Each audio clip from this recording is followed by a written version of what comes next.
It's a him, Mario. We've talked about Bowser's family tree in a previous video, but what about the friendlier side of the Mushroom Kingdom? I'm Kyle with 1UP Binge, and this is the Super Mario family tree. Now, where else could we begin than with the beginning of every baby's life, the Stork. In the opening cutscene of Super Mario World 2 Yoshi's Island, we see a stork carrying baby Mario and Luigi to their parents. This is based on the classic answer to every child's question of where babies come from, and in the case of the Mario brothers, they come from the stork. These friendly, long-billed birds are said to carry babies to their parents' homes. But this opening shows a bit of a flaw in the stork's baby delivery system, which is a lack of security, as Kamek attacks the stork and kidnaps him and baby Luigi, though he does miss Mario, who ends up falling onto Yoshi's Island. And that's precisely where we're going to continue our tour. Let's meet Yoshi. With baby Mario all alone, the Yoshis on Yoshi's Island decide to take him for a ride and protect him. They go on a mission to rescue his brother, Luigi, and the stork too, so they can be delivered to their proper home. It's worth noting that this isn't one singular Yoshi we're talking about. Rather, it's a whole clan of them, each with their own color, tag teaming this babysitting/delivery service.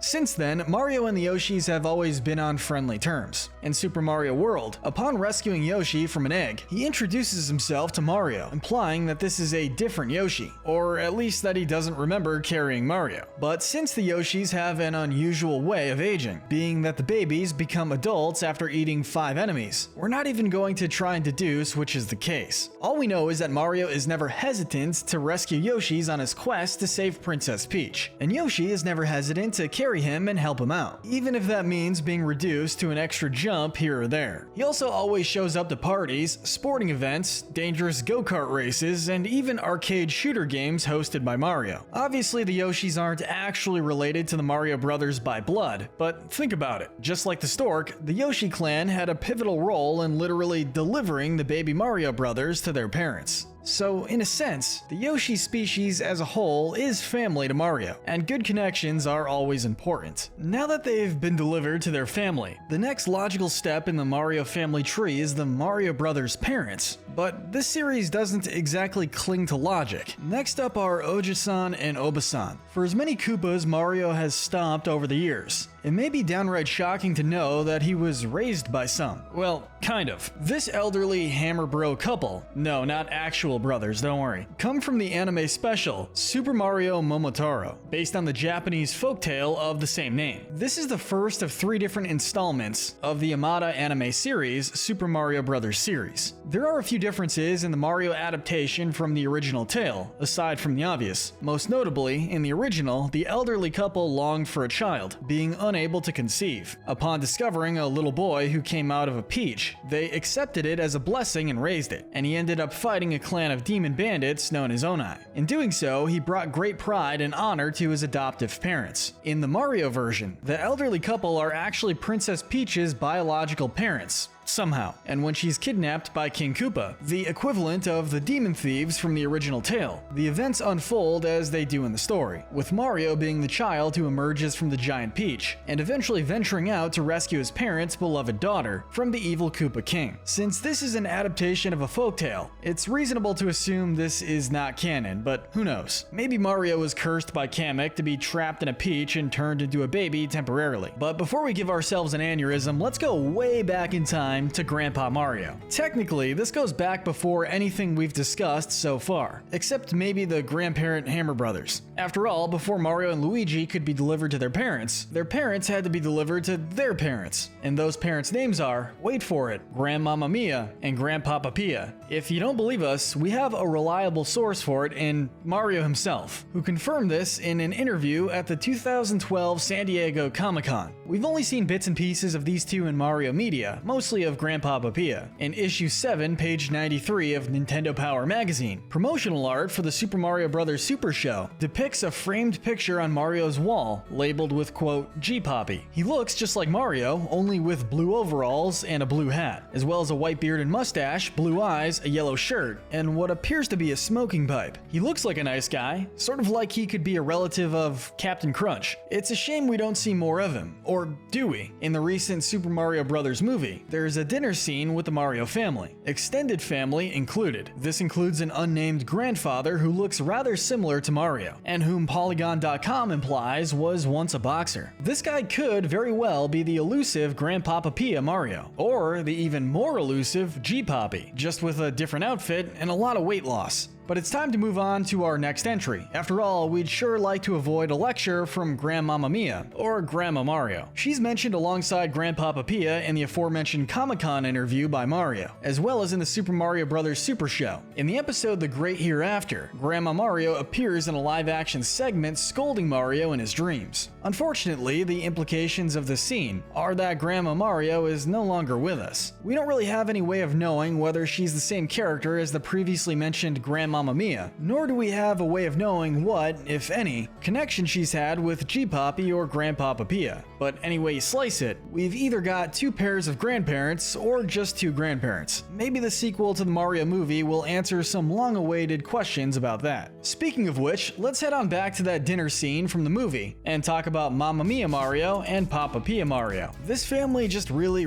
liked those names. Coming from unused, never-before-seen designs drawn by Nintendo, the Super Mario Bros. Movie's iteration of these two is the closest thing we have to a reliably canon depiction of the brothers' parents. Papa Mario is likely the more controversial of the two, being discouraging to Mario and Luigi for following their dreams of owning their own plumbing business. You're bringing your brother down with you. Being a hard-working Italian immigrant, he didn't say this out of cruelty, but rather felt the need to assert the importance of a stable income, not something to be traded for dreams. Mama Mario is the yin to his yang, acting as a loyal support system to the brothers, and showing disapproval towards her husband's discouraging attitude towards them. She was even the very first call they got to their plumbing business. In the movie's ending, both parents witness Mario and Luigi fighting Bowser, and express how proud they are, implying that the relationship will be one of more support and encouragement in the future. While this is likely the most memorable iteration of the brothers' parents, it's not the only time. In another of the aforementioned Amada anime series adaptations, Super Mario Isanboshi, we see bits and pieces of them as a couple longing for a child. Their wish is granted in Mario, a boy who's only 1 inch tall. Mamma Mia is also a recurring character in the live-action segments of the Super Mario Bros. Super Show, acting as a tough but loving mother who's loved, feared, and respected in equal parts by her boys. Now we extend the family even further, moving to Papa Mario's side to mention Uncle Arthur, Uncle Tony, Aunt Marie, and an unnamed niece. These four all appear alongside the Mario family, living in the same household as the Mario brothers, their parents, and Grandpapa Mario. There's scarce information about these four, which probably isn't a surprise since one of them doesn't have a name. However, there are some interesting tidbits. We know that Arthur and Tony are brothers of Papa Mario for starters. Tony is particularly interesting in that he's also mentioned in a live-action segment of the Super Show. If Uncle Tony comes, he'll eat more than his share and we'll have to order more pizza. This could be a coincidence, but since the movie uses the theme song from the show, it's likely that the movie, which was rigorously overseen by Nintendo, took inspiration for the family from the Super Show, which implies that all of these different characters the Super Mario Bros. Mention are indeed parts of their canon family. Aunt Marie proves this further as the animated portions of the show refer to an Aunt Maria. While the names are a little different, it's still possible these are referring to the same person. But for as little as we have to say about these four, one thing is for sure, they're proof that the Mario family extends far beyond what the base games reveal, and that all the little details actually do matter to the big picture. But now it's finally time to get to the moment we've all been waiting for, as we finally reached our heroes, Baby Mario and Luigi. Okay, maybe we're not quite where everyone is waiting for, but we're pretty darn close. We've talked a bit about these two already. Baby Luigi got kidnapped, and Baby Mario saved him with Yoshi's help, and a lot of crying. Aside from being originally delivered to the wrong address, there's not much else to say in light of the main series. But what we haven't talked about is the fact that the baby brothers are actually separate entities from their adult counterparts. Not separate people, but separate entities. Let us explain. While the Yoshi's Island story is the Mario Brothers' canon origin story, we see them with their baby counterparts in many other games. This includes Mario and Luigi partners in time, in which they travel back in time and unite with their past selves to stop an alien menace known as the Shroobs. Apparently, they stayed in touch since then, considering that baby Mario and Luigi appear as playable characters alongside their adult selves in spin-offs like the Mario Kart series. You have to wonder how knowing exactly who they'd grow up to be affected the baby brothers as they grew up. Maybe that's a subject for a psychologist rather than a YouTuber. Just know that we have our reason for making them separate entries, since while they're the same characters as Mario and Luigi, they're also able to hang out with them. Okay, let's go to the next entry.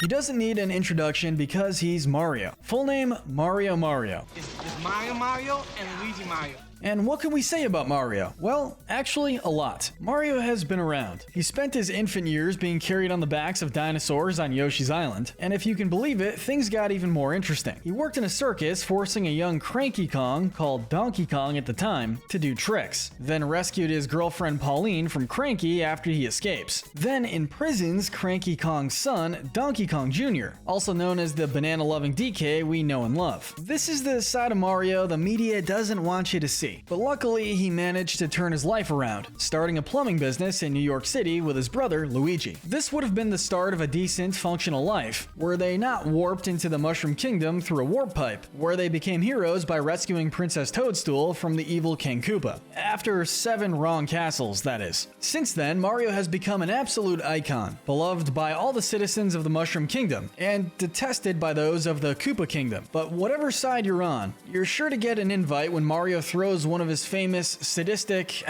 fun parties and go-kart races. There's a reason his name's in all of them. Mario's a guy who loves to party, as well as racing and sports. And also Dance Dance Revolution. Honestly, Mario does it all. But while he's the less celebrated brother in the Mario universe, you'd be hard-pressed to find a Mario fan who doesn't like Luigi just as much, if not more, than his more famous twin brother. That's right, Mario and Luigi are twins. The notion of Luigi being the little brother is more or less attributed to his lower status. Yes, Luigi does call Mario Big Bro in games like Dream Team, but considering the Stork delivered them both at the same time, there's no doubt that these two are twins, albeit not identical ones. And that goes for their personality too. While Mario is outgoing, enthusiastic, and endlessly brave, Luigi is more reluctant. He ranges from an endearing scaredy cat to a downright coward. But hesitant though he may be, Luigi is always there to step up and help his brother. He travels alongside him in pretty much all of the Super Mario Bros. Games to help him save the princess, and is even willing to go on solo outings when he needs to, like in Luigi's Mansion, where he has to capture ghosts to save Mario. Alongside this, there's always the Mario and Luigi series, in which the brothers team up to deal with some of the craziest threats the Mushroom Kingdom has ever seen. At one point, he even went solo to get Mario the cure to a disease he'd suffered from due to a bad mushroom. There was also that time in the same game that Luigi wore a dress to pose as Princess Peach to trick Bowletta and Fawful. And speaking of Mario brothers in dresses, let's talk about Marianne and Luigina. These lovely ladies are cousins of Mario and Luigi, and to all the guys in the audience, they're single. Appearing in a live-action Super Show segment bearing their names, they're often said to bear a striking resemblance to the Mario brothers. Personally, I don't see it, but we won't discredit the statement. They show up to flirt with a guy named Lyle who's visiting the Mario brothers, only to bail out when they spot Mel Gibson. That's right, Mel Gibson is Mario Universe canon. Moving on from those two sophisticated ladies, we now reach 2 more of the Mario brothers' cousins from the other side of the tracks, Mario Joe and Luigi Bob. Like Marianne and Luigina, these two appeared in one live-action segment of the Super Show. They were intended to join the brothers for a fishing trip before a hoedown, but they show up late to the apartment and end up inadvertently stealing a customer, and possibly a date from the brothers. Charisma comes in all shapes and sizes, even when it's totally unexpected. Now, our last entry from the live-action series is Marilyn. Not to be confused with the middle sister of the Shadow Sirens in Paper Mario: The Thousand-Year Door, whose iconic lines such as "Gah" have inspired fans for generations. No, this is Mario and Luigi's niece, who showed up in Wild Thing to party at their place. Looking at her, you might not expect that Marilyn is actually pretty nice. She only came by because her mother, who remains unnamed and unseen, Pauline, said the Mario brothers wouldn't mind her coming by, and wanted her uncles to join her and her friends in their loud dance party. She's a nice girl, but her existence actually has some interesting implications for the Mario family. After all, her being the brother's niece implies that they have at least one sibling that we don't know about. We can't confirm anything, but since they're implied to exist in this segment, we'll give a quick mention to Marilyn's mother, who insisted she could hang out with her uncles for a while, and Uncle Troy in California. Whether these two are related to the brothers by blood, or in-laws, or something completely unknown, we don't know. Maybe we'll see Marilyn and her family in the sequel to the Mario movie, but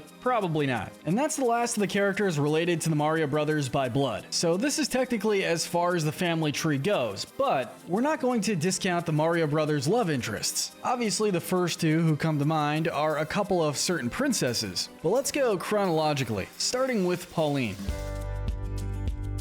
Pauline was Mario's first love interest that we know of. She debuted in the original Donkey Kong alongside her, at the time, boyfriend Jumpman, aka Mario. Mario used to force DK Sr. to do tricks at a circus, and DK eventually had enough, escaping and kidnapping Pauline as well. Since then, the two have had a rivalry in the Mario vs. Donkey Kong series, ranging from DK kidnapping Pauline repeatedly to Mario holding his child hostage. I mean, this conflict has brought Mario to a rough space, not gonna lie. Thankfully, both have mellowed out since then, with Donkey Kong being more concerned with protecting DK Island, and his stash of bananas of course, and Mario seems to be on good terms with both him and Pauline, the latter even being friendly with him in Super Mario Odyssey when they meet up again in New Donk City. We can assume that Mario vs. DK games are before the main Super Mario series. We sure hope we're right on that, otherwise we'd have to accuse Mario of being unfaithful to his main love interest, Princess Peach. Princess Peach was Mario's first mission in the Mushroom Kingdom, teaming up with his brother to rescue her from the evil Koopa King. Since then, the three have all been good friends. She's always down to join them on adventures, go-kart races, sports, and more, assuming she isn't,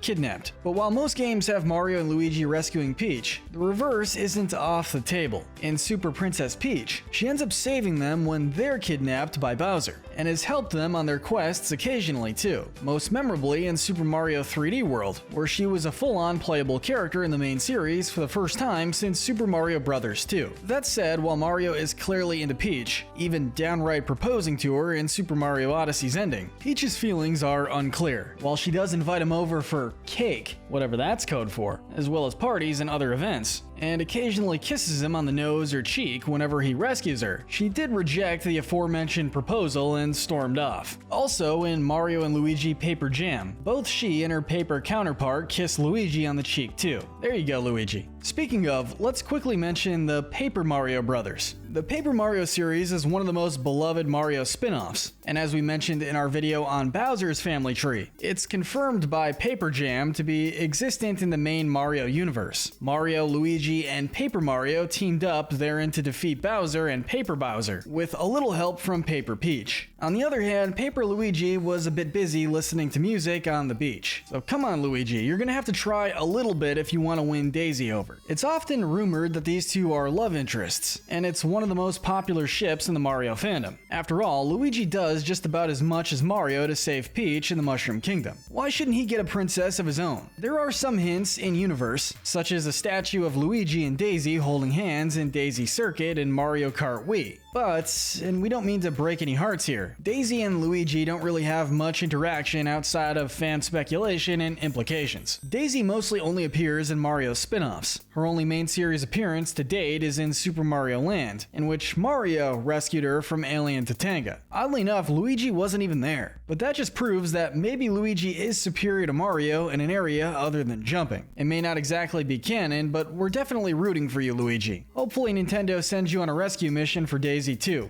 one day. Which brings us to the end of our list. We'll smell you guys later, as soon as we can stop smelling Wario and Waluigi. Some would argue these two don't really deserve a place in the family tree, since they aren't related to the Mario brothers, and they certainly aren't love interests. Unless they're hiding something, and we're not gonna touch that one. But come on, who doesn't love these two? They're the not quite evil versions of Mario and Luigi. Wario and Mario are childhood rivals, with Wario eventually returning to steal Mario's castle in Super Mario Land 2 6 golden coins. After this event, Wario really hasn't caused too much trouble. He's still friendly with Mario, appearing in the Mario Kart and Mario Party games. He's mischievous at worst, really caring more about getting rich through his lucrative micro games and treasure hunting businesses. He'll even save the world if it means making a pretty penny, but also probably only if it means that. As for Waluigi, there's even less known about him. He's not only unrelated to the brothers, like Wario, but it's unknown if he's even related to Wario. But one thing is for sure, Waluigi is a good buddy to Wario and a great frenemy to the Mario brothers, offering them great competition in the realms of kart racing, partying, dancing, sports, and being left out of Smash Bros. But while there are many mysterious unanswered questions about these two, one stands above the rest. Nintendo, where is Waluigi's spot in Super Smash Bros?